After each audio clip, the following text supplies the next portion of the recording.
Yo mga idol, kumusta? Mandrik mga sports trip nga pala. Atong pag-usapan, Barangay Nibra, Rondo Julius Jefferson, matinding sinabi sa upunan ng Barangay Nibra at Iskati, may inamin sa lahat para sa Ginpor. Pero bago nyo nga yan, kung bago pala sa aking channel, huwag mong kalimutan mag-subscribe at click ang notification bell para like kang updated sa ating latest upload po natin. So maming 7pm na rin ang laban ng TNT Tropang Giga versus Barangay Nibra.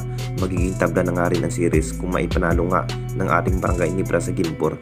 Ito na rin ang hinihintay ng lahat kung saan matinding pagsubok pa rin ang malampasan ng Jing Kings dahil gandang performance nga ang naging pinikitang laban. Nagkalimaw nga ang base import ng TNT Tropang Giga ay walang iba kundi si Rondo Julius Jefferson mga idol. Sa first quarter, naging intense pa rin ang nagiging laban kung saan kung bakit ito rin ang dahilan na ipanalo nga ni Julius Jefferson ang TNT Tropang Giga. Nakapagtala nga si Rondo Julius Jefferson mga idol ng maraming maiitala, big impact pa rin ang kanyang naging laro. Pinatunayan pa rin ang nasabing import sa Ginpor mga idol na matalo pa rin ang kupunan ng Barangay Nibra, na parang binantaan pa rin ni Julius Jefferson ang kupunan ng Barangay Nibra. Siguradong may pisikalan pa rin ang magiging laban. Duguan nga si RSJ sa Game 3 mga idol kung bakit sabik na rin tatalunin ang Jing Kings at makuha nga ang inahangad na kampyonato sa ating liga. Mamayang 7pm na rin ang magiging laban sa Ginpor mga idol kung sino na nga ba ang karapat-dapat na makuha ang panalo, kung kaya pa nga bang matalo ang kupunan ng Barangay Nibra dito mga idol, dahil matinding sinabi na rin ni Julius Jefferson mga idol, tatalunin na nga raw ang Barangay Nibra at hindi na nga rin pagbigyan pang Jing Kings. Malalakas pa rin ang TNT Tropang Giga kahit si Julius Jefferson na ang magiging base import ng TNT. At dito na naman tayo sa isa pa nating balita. Iskati, may inamin sa lahat para sa Ginpor. Alam na nating lahat ng idol, isa pa rin itong si Iskati Thompson sa nagbubuhat sa naging laban ng Barangay Nibra. Masasabing ganda rin ang kanyang pinikita sa upunan ng Barangay Nibra. Ito na nga ba ang mas kinakailangan para maabot nga ang hinahangad na makuha ang kampyonato ngayong Commissioner Cup?